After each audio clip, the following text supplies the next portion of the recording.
Hello viewers, আসসালামু আলাইকুম। আজকে আমি আমার দুই ছেলেকে ডিম পোলাও চ্যালেঞ্জ ফুড ভিডিওটাই শেয়ার করব। আজকে ওদের দুজনের ভিতরে আমি এই তো দুজনকে একটা ডিম দিয়ে দিলাম আর পোলাও দুজনকে এক সমানই দিয়েছি। সাথে এখন ইলিশ মাছ দিয়ে দিব। তো ইলিশ মাছটা আমি দিতেছি। দেন আজকে দেখব যে কে জিতে।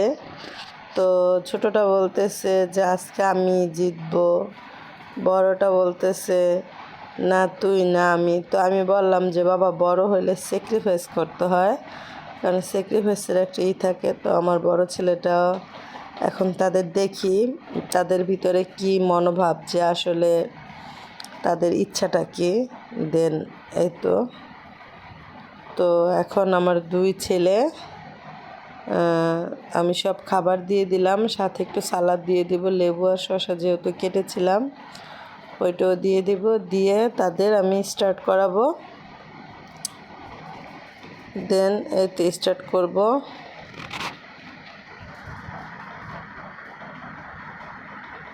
সব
তো তারা খাচ্ছে।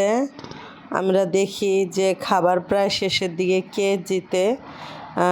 কেউই কিন্তু হার মানতে চায় না জীবনে, সবাই উঁচুতে দাঁড়াতে চায়।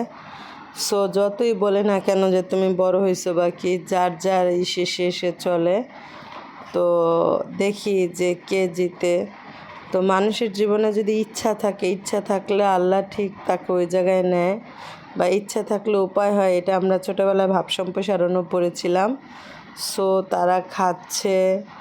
এখন আমরা এটাই দেখব যে আসলে মানুষের ইচ্ছা থাকলে মানুষ অনেক দূরে এগিয়ে যেতে পারে। তো আজকে আমার মনে হচ্ছে যে মেজোটাই জেতার সম্ভাবনা বেশি, কারণ মেজোটা বলতেছে যে যত কষ্ট, এর আগে ভাইয়া তুমি 2বার জিতছো কিন্তু আমি পারি নাই। সো এবার আমিও চেষ্টা করব। তা আমি বলছি যে চেষ্টা করলে মানুষ পারে অনেক কিছু। তো বলতেছে দেখো ভাই, আমি খুব তাড়াতাড়ি খাচ্ছি। দেন এই তো, আর আমার বড় ছেলেটা এভাবে ইলিশ মাছে কাটা বাছতে পারে না। ও যদি হয়তো মাংস দিয়ে হয়তো তাহলে ও ফার্স্ট হওয়ার সম্ভাবনা বেশি ছিল। আর মেজোটা ইলিশ মাছ খুব খাইতে পছন্দ করে। দেন এই তো তারা দুই ভাই খাচ্ছে, এবং তাদের গেঞ্জির কালারটা খেয়াল করছেন, একরকমই, কিন্তু ডিজাইনটা আলাদা, কিন্তু ওদের সেম গেঞ্জিও আছে। আমি সবসময় তিনজনকে এক রকমের এখন পরানোর ট্রাই করি। তো ছোটোটার সাথে অনেক সময় ওদের মিলে না। এই তো তো আজকে ছোটো বাবুটা এখন মাছ খাচ্ছে, ওর পোলাও কিন্তু শেষ, মাছও খেয়ে ফেলছে, এখন ওর ডান। বললো যে আম্মু আমি কিন্তু ফার্স্ট হয়ে গেছে এবার। সো এবার আজকে চ্যালেঞ্জে আমার মেজো ছেলেটাই জিতছে। বড়টা মোটামুটি রাইসটা শেষ করেছে, দেন মাছটা বাকি আছে। এই তো আজকে এই পর্যন্ত। আল্লাহ হাফেজ, ভালো থাকবেন, সুস্থ থাকবেন, এবং ভালো লাগলে প্লিজ সাবস্ক্রাইব করবেন। Please please please subscribe please.